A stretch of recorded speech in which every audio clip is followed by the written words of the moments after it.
I'm sure it'll be worth it. We're going to be talking about the introduction to the art of mindfulness today.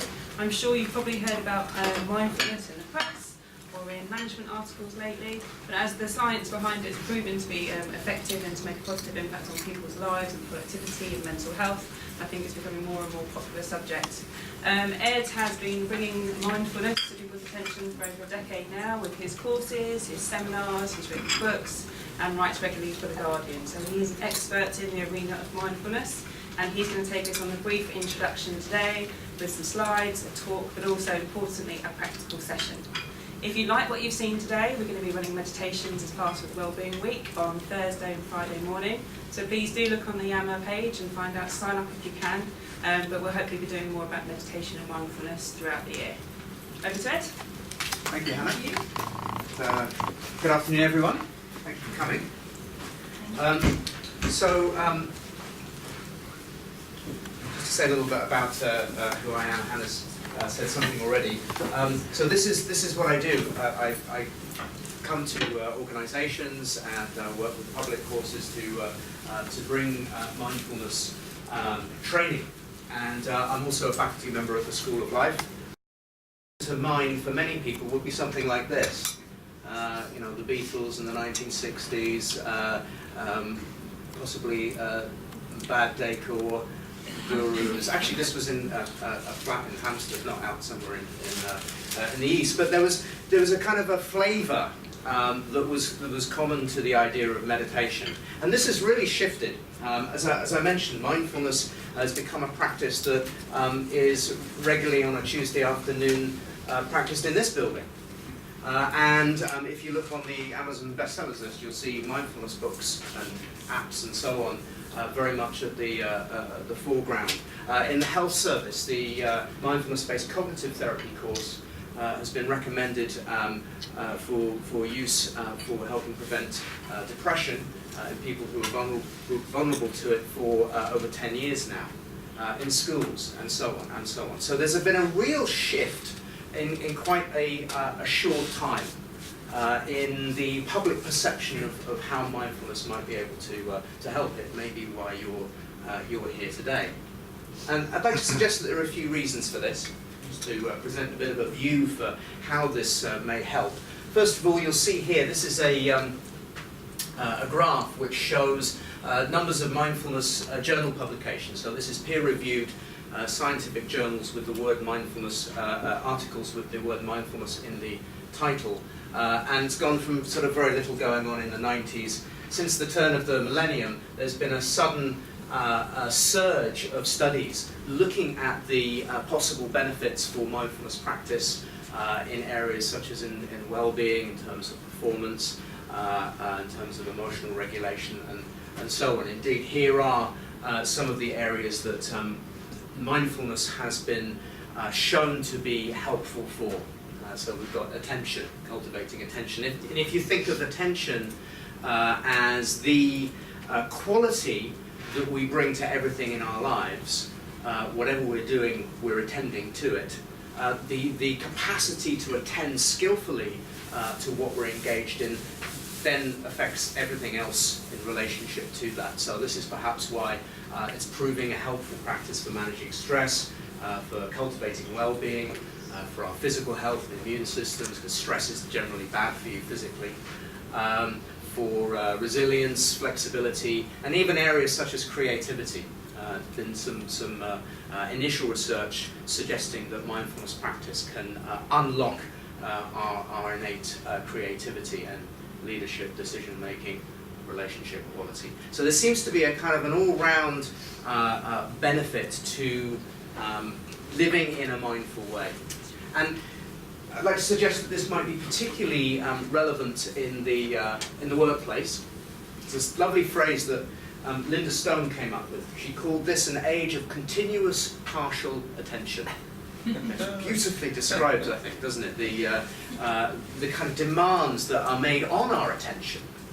We're constantly being asked to put our minds here, and then here, and then here, and then here, and we're bombarded by information. You can see the statistic there.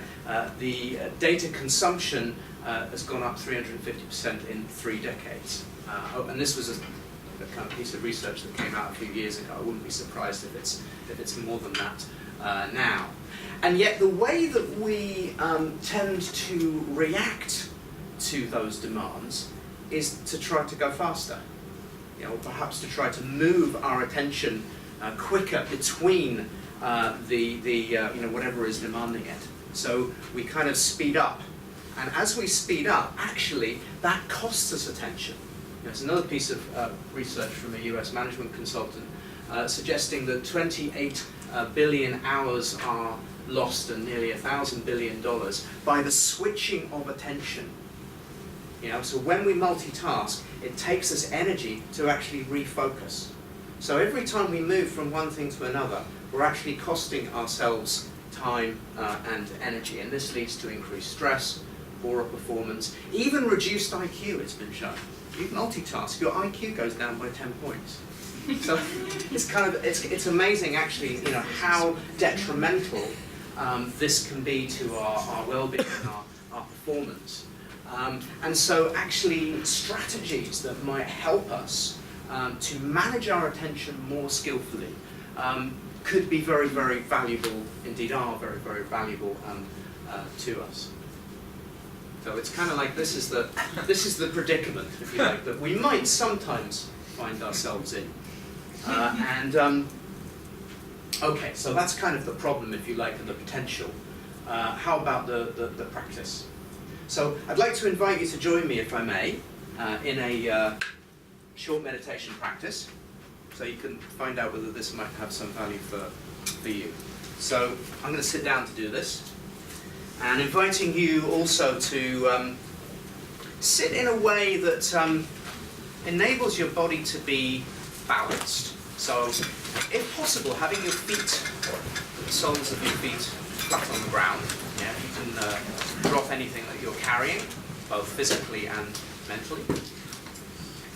And just letting your body come into a kind of a balanced place in the chair, perhaps with your back away from the back of the chair so that your spine's supporting itself, so that you're not kind of slumped back. And then just maybe bringing your hands up onto your lap.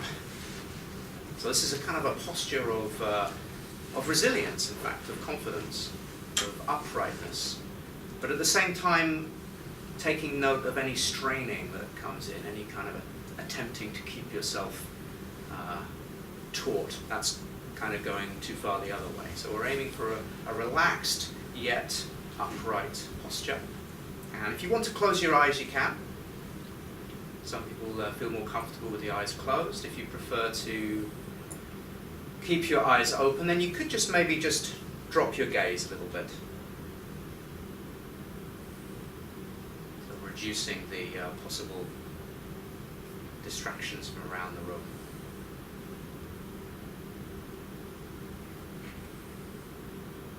And sitting here in this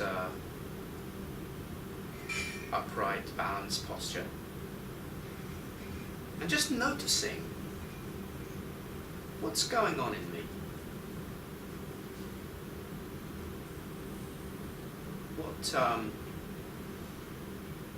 What am I feeling in my body? You might be aware of the sensation of your feet on the ground, bottom of the chair. Maybe there are other internal sensations happening in the body. You might notice your heartbeat.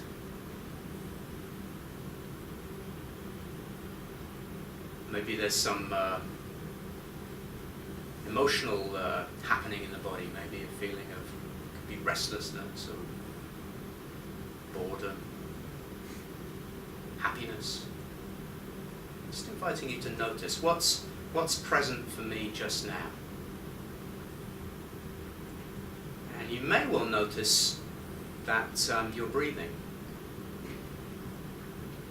So without your needing to make this happen, there's breath coming in and out of your body moment by moment.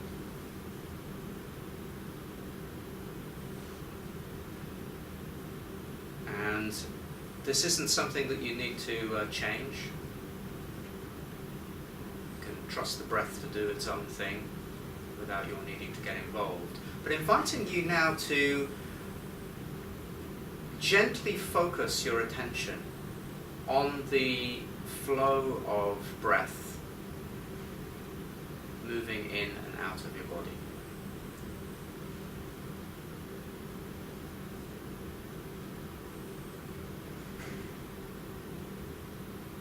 So it's a bit like you're pointing a beam.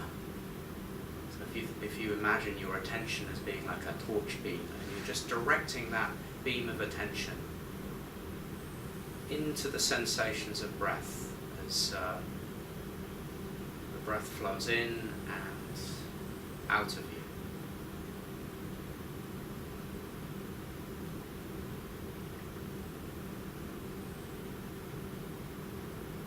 Just following the waves of breathing as they happen. You don't have to try and grasp the breath. You imagine you're surfing a wave and you try to grasp the wave, you go under. So you're just surfing the waves of the breath with your mind, with your attention, breath by breath.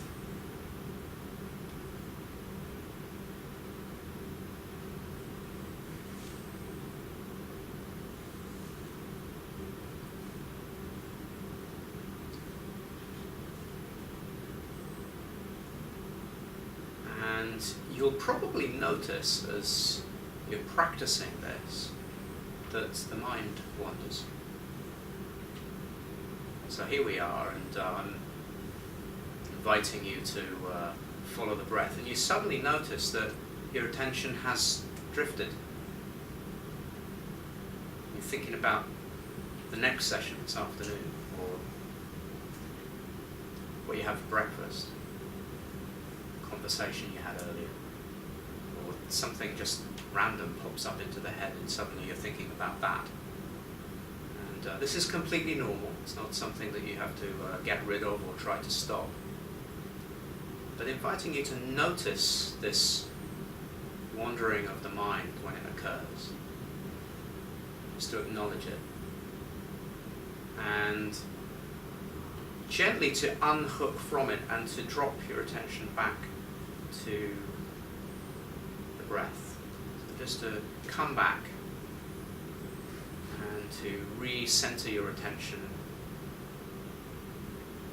on the sensations of breath in the body.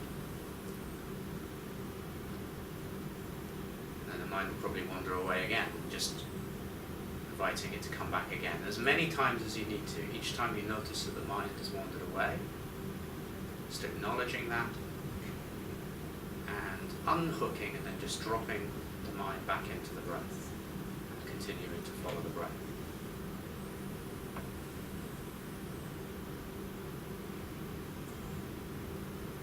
And so I'll stop speaking now for a couple of minutes and just allowing you to practice this method.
Experiencing the breath coming in, rising, perhaps sensation of expanding and dropping, releasing on the out breath. just allowing that to happen and noticing the feel of it. So not so much thinking about the breath, analysing it or ruminating about it, but just to let it happen. And any analysis or rumination or judgment that comes up, you can just let that happen in the background without you needing to attend to it.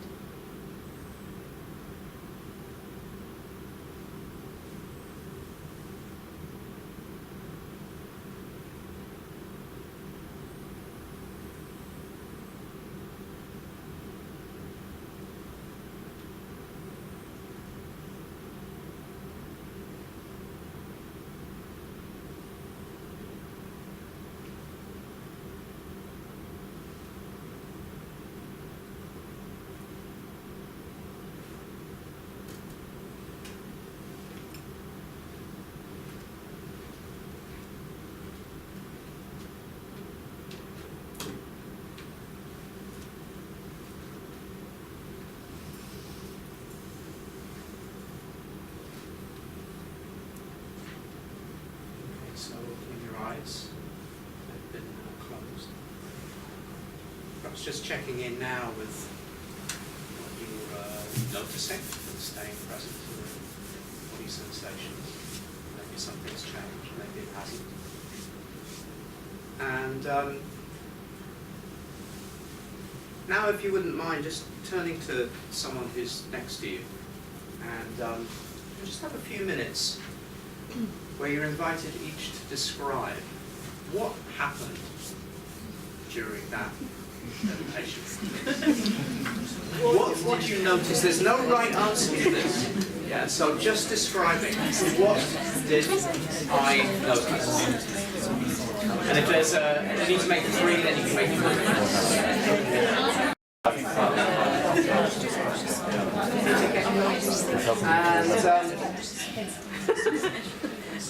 Who would be willing to share what happened with all of us? What did you notice? What came up?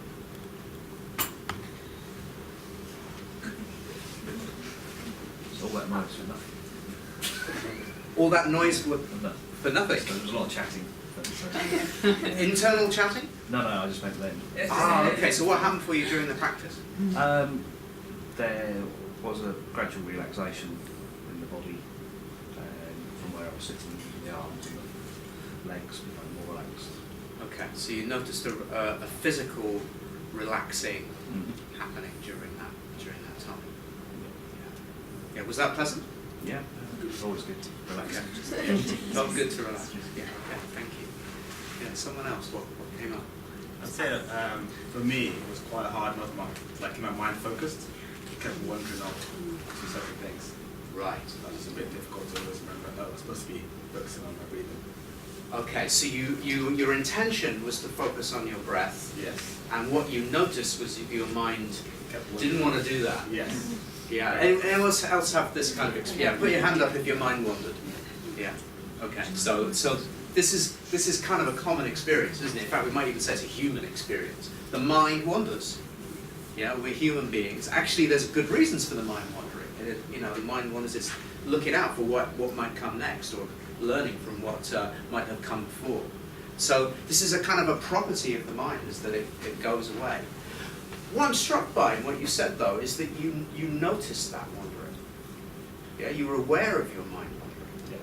So while it was going away, there was a part of you that was able to recognize, oh, my mind's gone over there. Yeah. What did you do when you noticed that your mind had? Just try to focus, focus on the breathing again. I think I took slow breaths like that to bring myself back to what I was trying to focus on. Okay, so you were able to return to kind of go, oh yeah, mine's gone over here, and I've seen it, and now I can come back to the breath. So it's kind of like having the breath as an anchor place. Yeah. So there's kind of sort of bad news and good news, if you like, in that the mind does do this, and we can end up, if we're not aware of it, this can very easily lead into kind of stress, and entanglement of our minds, because we find ourselves just on a kind of autopilot of, whoa, where have I gone? Yeah, you ever had that experience where you suddenly, I was thinking, I wasn't even here? And yet, in the moment that you notice that wandering's happened, then you're back. Yeah, so you then have the capacity for choice about what am I going to do with this?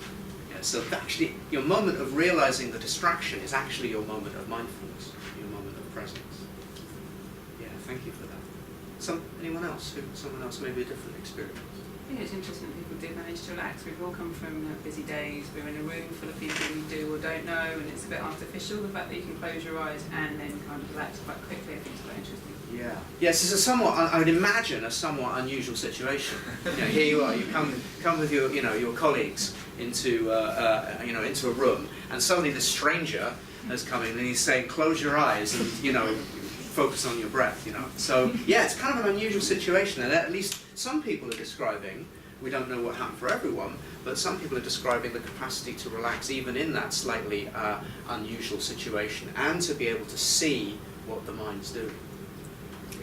I think also as well, from my perspective, if you're in a work environment and you've done something like that, even though my mind wandered all over the place, actually the things I was thinking about were personal things I'm doing. They said, oh, actually I'll ask them that. So it actually made me think about the things that sometimes we neglect because we're too busy working. So it made me think about the things I've got to do personally. Okay, so you you're used it in a different noticing where your mind tends to kind of go on a particular track, and therefore perhaps other tracks that are also important in your life get neglected.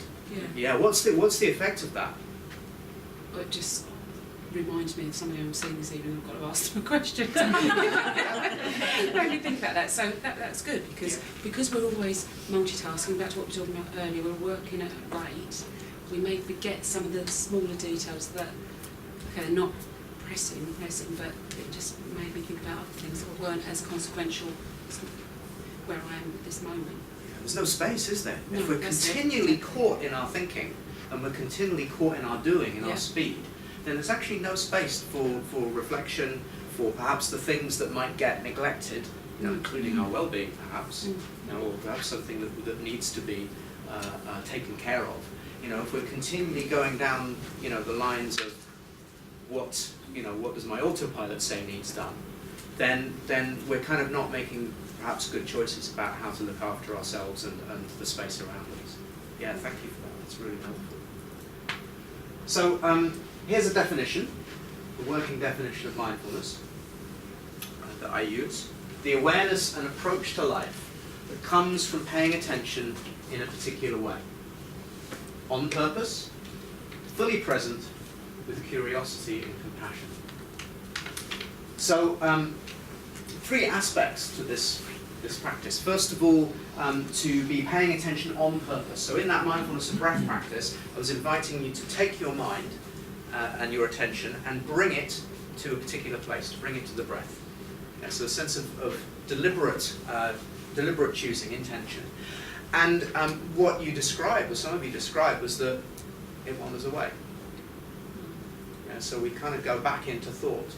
And so the invitation with mindfulness practice is for us to drop back down into a more full presence, which includes all of the other senses that's going on. We've got our kind of mind sense, if you like, thoughts. But what about the other 5?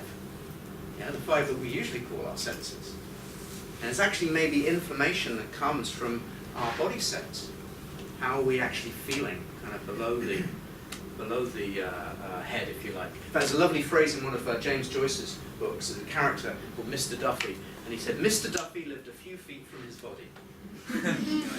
That's kind of often how we are. It's kind of like we're so rather ahead of our bodies, or we're behind our bodies, or we're kind of just up here and lost in thought, the phrase goes. Well, here's an opportunity to say, okay, I'm noticing that, and I'm going to start to perhaps rebalance, bring my attention back into the body. And then the third aspect of this definition is an attitude, a willingness to notice what happens with interest. Because maybe it's just as helpful to discover that the mind's wandering as to bring it back. If we're not actually even aware that this is happening, then there's nothing we can do about it. So if we can actually bring a curiosity to noticing our mind's patterns, then we're developing already the possibility that we might work with them in a different way, perhaps a more skillful way. And the compassion is there, the kindness, because so many of us, when we train in something, we tend to go at it really hard.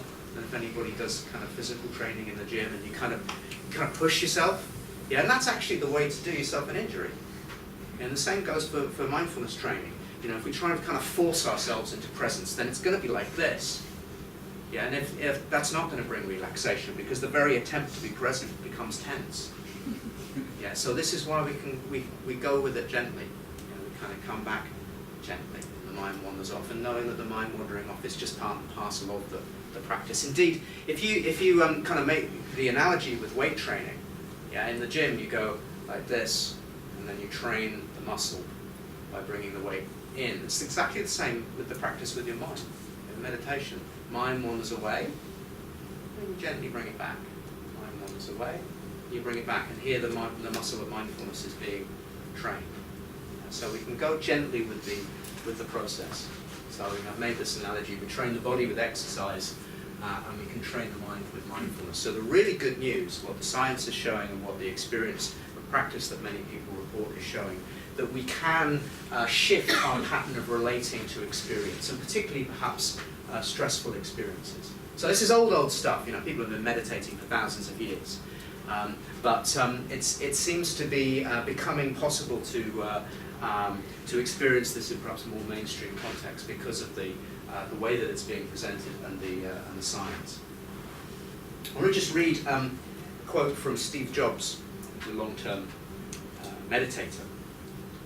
And he said this: "If you just sit and observe, you will see how restless your mind is. If you try to calm it, it only makes it worse. But over time, it does calm. And when it does, there's room to hear more subtle things. That's when your intuition starts to blossom, and you start to see things more clearly and be in the present more. Your mind just slows down, and you see a tremendous expanse in the moment. You see so much more than you could see before." So that's maybe the possibility with training. Just like any other practice, it's not something that you're going to get master in an hour at lunchtime. But maybe what I hope today is to just give you a kind of an overview and a taste, so that if you're inspired by this, you might want to investigate further. And I know that there are some meditation sessions that are planned in for later in the week here on Thursday and Friday morning. So, how might this affect our lives? Well, if we've got stuff coming at us at the kind of speed that we were talking about earlier, and we're constantly being asked to react at speed as well, you know, we're multitasking, trying to do so much, then the chances are we're actually going to miss a large part of our experience, which is the internal experience. We miss noticing the effect of our thoughts, the biases perhaps that we bring to our experience. In fact, there's been research which shows that the mind is wandering nearly 50% of the time. So actually nearly half the time human beings are on this kind of autopilot mode. But also not just thoughts, but we miss our body sense. How are we feeling about this? Our gut feel, you might say, which can actually tell us some important things about what's going on. So if we can start to tune in to the internal, which is what is trained in meditation practice, mindfulness meditation, then we've got the possibility that we can step out of this autopilot mode, make choices perhaps more skillfully. So here's an ABC just to conclude this part of what is mindfulness. A, awareness. What's actually happening? Yeah, this is what we're noticing. We might notice our mind is, you may have been in that practice and you may be thinking, well, other people seem like they were having quite a good time here, but my mind was totally all over the place, racing. If that was the case, that's okay. Yeah, you're noticing it, which is the first step to working with it. Second part, the B, is being with. So usually when something happens, particularly when something stressful happens, we kind of react impulsively. We either try and suppress it, or we try and get rid of it, or try and run away from it. And so with mindfulness training, we're invited to gently practice staying with our experience, longer than perhaps we would if we were automatically reacting. And if we can know what's going on, if we can bring awareness to our lives, our moment-by-moment situations, and we can practice not acting out of the reactive, impulsive mode, then we've got the C, which is the choice. We know what's happening, we're not on autopilot, then there's the possibility that we can actually discern what might be most skillful in this situation. So you don't have to look like this. Yeah, this is kind of when you see meditation in the newspapers, or there's some new study about how great mindfulness is. You often have this kind of picture with it, which is really unhelpful for people like me, because it kind of sets up an expectation that somehow you're going to be in a state of Zen-like bliss the moment that you drop down into the breath, and it's not the case. We're often more like this, and that this is okay. Yeah, if we're experiencing what's sometimes called the monkey mind, that's part of it. Yeah, but the knowing of that and actually offering kindness to that is the beginnings of learning how to work with it. So another kind of myth about meditation, that you're supposed to get rid of you. Anyone have the idea that you're supposed to empty your mind? Yeah, okay, so you don't have to empty your mind. Yeah? In fact, if your mind is empty, you're probably dead. Yeah, so it's okay that the mind does its thing, it wanders around. Yeah? But the task is to bring awareness to it. Yeah, so we can let go. And you see the posture here, don't you? Sort of, get rid of my thoughts. Yeah, so we don't have to engage with that. But there is something that is difficult, perhaps, for us to do, which is to stop. This quote, this Blaise Pascal is an 18th century mathematician, some of you might know, a philosopher, French. He said, most of the world's problems will be solved if people could learn to sit quietly in a room. We're so trained into doing, into taking action. Indeed, there was a study that was done a couple of years ago at the University of Virginia by a researcher called Timothy Wilson, where he asked people to go and sit in a room quietly with no distractions for 15 minutes. And he also gave them the opportunity, if they wanted, to give themselves an electric shock. Yeah, a painful electric shock. In fact, he gave them a test on the ankle. He said, okay, you've got the option to do this again. He actually asked them, would you pay me not to give you another one? And they said, yeah, we pay $5 not to be given another electric shock. They went into the room on their own. You can guess what happened, yeah? 50% started giving themselves electric shocks, rather than be sitting still. One guy actually pressed the buzzer 190 times in that 15-minute period, would you believe? Yeah, so the kind of the pull to be doing, to not be still and experiencing what we're experiencing is strong. But this is okay. This is what we can work with. We can train ourselves. And it's a bit like a kind of the the sort of glitter ball, snowball, where you kind of just, if you let things still, like Steve Jobs was saying in that quote, if you let things still, some space can begin to emerge, and in that space, there could be some creativity. So we sometimes talk about two modes of mind, doing mode and being mode. Doing mode being the, I've got to get this done, kind of always in sort of, kind of in our thoughts, caught in our thoughts. And the being mode is a mode where we're more present, more fully balanced, more aware of what's happening and less reactive. And what tends to happen when we get stressed is that the doing mode takes over. I'm sure many of you will have heard of the fight or flight reaction. Kind of when something comes to threaten us, we either want to do this or we want to get the hell out of there. Or perhaps we've got a noisy neighbour who wants to stop making noise. And, we can't just make it go away by our running away or our fighting. Often when we react with fight or flight in those situations, it makes the situation worse. You try to answer all the emails, 400 come in. Yeah, so some discernment, some capacity to stop and ask ourselves, what do we need to do here in these situations, actually is more helpful often than the automatic fight or flight mentality. Not only that, but when we get stressed, our mind starts getting into, what do I need to do about it? Yeah, and we have our negativity bias in our minds, which always is kind of looking out for the most stressful, threatening situation, telling us, the worst case scenario is going to happen. And so we've got our minds kind of turning us into more of a negative mode, we've got the reactivity in the body, and then we can easily make a mess. Yeah, but if we can stop, we've got what we might call a primary stressful situation arising. Difficulty perhaps that we're experiencing, and we maybe feel it in the body. Mindfulness isn't going to change that. We might still feel anxious, or tense, but what we can do is work with what's sometimes called the secondary stress, the tendency to react in unskillful ways. If we can actually stay present to the difficult experience, create that space, then there's the possibility that we might act, respond in a more skillful way. And then that might also help the situation. And there's evidence for this in terms of what happens in the brain. The amygdala is a marker of fight or flight reactivity in the brain. And what it's been shown is that people who are naturally mindful have less active amygdalas when stressful situations hit.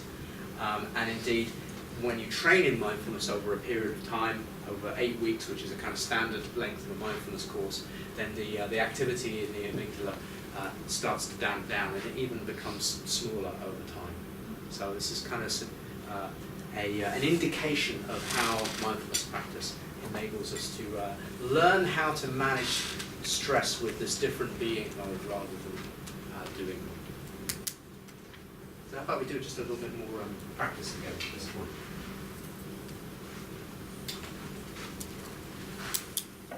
So once again, inviting you to take a posture that's most of us, when we think of horse riding, we immediately identify with the rider. But actually in this analogy, we're just as much the horse. You know, if we think of our body sense, how a horse has a kind of intuitive feel for riding. If any of you are horse riders, you might know this better than me. Yeah, and we have to actually trust the horse to be able to do its job, which is to negotiate the terrain. Yeah, and if we start trying to force ourselves or push ahead, then the horse will probably get stressed. Yeah, and this is what happens to us when we try and kind of force ourselves ahead of ourselves. We disconnect from our bodies, and we tend to get stressed. So this practice is a way of coming back to being embodied, as well as being, rather than just disembodied minds. It's not just for stress though. Mindfulness has been shown to have beneficial effects in terms of our flourishing, we might call it. Yeah, here's a couple of sports people who, Laura Trott and Johnny Wilkinson, both have spoken about how beneficial they found mindfulness practice. In fact, quite a few of the Olympians before the Olympics this year have been introduced to mindfulness practice and have spoken about how helpful it's been to them. Johnny Wilkinson's a long-time meditator. You can actually see it in his posture here. Yeah, believe it or not, because you've got feet on the ground, you've got a sense of flexibility here in the knees. He's rooted. Yeah, there's a sense of body connection, the hands together, in touch with what's happening here, and yet at the same time there is clear focus. If you think about what he used to do, and how many people were watching him, and the kind of possibility of failure, and all the possible thoughts you might have. Oh, what if I don't get it right? It's like everyone's going to, etc. I mean, you may not have had this being an expert, but many of us will. Yeah, and so the whole body and mind is focused on this kick and where it's going. So you can see perhaps how in performance situations that this capacity for embodiment is helpful. Indeed, Phil Jackson, as a basketball coach in the States, he's won more NBA championships as a coach than any other, and he's been encouraging mindfulness practice with his players for decades, and you can see what he says about it here. When players practice mindfulness, not only do they play better and win more, they also become more attuned with each other. Another example, Tracy Crouch is one of the MPs. She was the co-chair of the all-party parliamentary group on mindfulness until she became the sports minister earlier this year. And here's what she says: the mindfulness course helped me develop coping mechanisms and to understand the mind. Now I concentrate better in meetings. It's helped me build my confidence in vulnerable situations like speaking on live radio or in the House of Commons. But here is the challenge, if you like, is it's not something we can just click into. Yeah, it's like any other skill. It's like learning a sport. Yeah, if you want to become a really great tennis player, you've got to actually get out on the court and practice. If you want to become a great cook or potter or any linguist, yeah, you've got to put in the practice. And it seems that well-being is the same. Yeah. So Richie Davidson, who's one of the foremost scientists of meditation and mindfulness and well-being, is at the University of Wisconsin, and he describes well-being as a skill. You have to practice. So it requires some training. So before I close, I just want to give a few pointers to how, if this is something that speaks to you as being something that might be valuable, what you could do to embark on that training. So first of all, there's lots of good resources available online now. It's changed over the last 5 years or so. So some people might be familiar with apps like Headspace. There's an online course which I co-present called Be Mindful Online. There's also some audios at my website, which you might like to have a look at. But there's plenty of stuff out there. Yeah. So if you're not particularly in tune with my voice, then have a look around, see what you can find. There's lots of possibilities out there and supports for mindfulness practice on the web. Even better, if you have the opportunity, the 8-week mindfulness course, usually mindfulness-based stress reduction or mindfulness-based cognitive therapy, both very well researched and evidence-based approaches, usually require you to attend a course for a couple of hours a week and to practice daily in between with a teacher and a group. So that if you're kind of really inspired to take the training further, then that's something you might like to consider. A couple of books you might want to look at as well. The first one is mine, How to Live Well by Paying Attention. The second one is Mark Williams's 8-week course guide, Finding Peace in a Frantic World. Books are good, yeah, but they're not quite the same as going to a course. Yeah, it's a bit like reading about playing the piano. Yeah, it's kind of. I mean, there's a CD as well. You know, they kind of even work with audios as well. But you know, if you just have a book about playing the piano, it's not going to be quite the same as going to a piano teacher and learning in an embodied way. But there are things that you can do straight away as well. For some people, you might not feel inspired, or you may not have the time at the moment to go and do a course. But the great thing about mindfulness is, as long as you're remembering, you can be mindful. Yeah, the big difficulty with mindfulness is remembering. Yeah, because we go on autopilot and it takes us away. But if we can even just begin by bringing our attention to what we're doing during the day, that is already presence. Yeah, so you can start with the breath. Is it possible? You don't need any extra time to drop your attention into your breath 5 times a day for 10 seconds. Yeah, just, I mean, you're breathing already. Yeah, you don't need to try to, you know, thankfully we don't have to try to breathe. Oh, if we had to remember that one, then, you know, we'd be all at sea. But, you know, your breath is happening. Yeah, so all you need to do is remember it's there and maybe just check in every now and again, a few times a day. Or your body. You know, you're sitting on a chair, maybe you're working at your computer. Just how are your feet feeling on the ground? You know, what's actually going on below the head level just now? The start of a meeting, perhaps. Yeah, you just take a moment just to center. Be interested in what difference that makes to your mood going into the meeting. Eating, lunchtime. Yeah, just rather than perhaps eating at your desk, if you can, just take your food somewhere and actually taste it. Yeah, it's a mindful eating practice. Walking between rooms. I know lots of people in offices throughout the country actually use the walk between a room to another room as their mindfulness practice.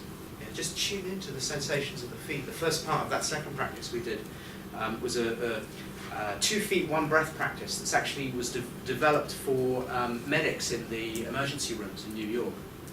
Yeah, where there's not a lot of time, space, but just in between, just in those little moments where they're standing, just to tune to the foot, tune to the feet, tune to the breath. Okay, I'm here, on with the next thing. Yeah, just to kind of interrupt the autopilot. You know, when you're on the phone, can you let it ring for a couple of rings? Just take that moment of breath. See how the conversation goes when you do that. Or if you're at the screen, you know, just actually tuning into, you know, how many windows have I got open at the same time? Remembering that multitasking. Yeah, each time you switch between 2 different things on your screen, you're costing yourself energy. You're actually increasing your stress level. So can you do one thing at a time? Can you take a breath before you click send on the email? And then communicating generally, you know, if you're able to actually just notice when you're listening to someone, what's coming up in your mind? What are all the thoughts telling you you're going to say next? Yeah, can you just allow those to be in the background and really tune to what you're hearing? And then when you're speaking, to actually really speak from your body as well as from your thinking. So these are just little ways that you know, whether you take your formal meditation practice further, and I would really encourage you to do that if you can, because that's the kind of you know, there does seem to be a dose dependency between meditation practice and mindfulness. But if that's not possible for you, can you tune into yourself in these ways during the day, at work or at home. So, summary then. Training the mind helps us to live well with ourselves, others and the world.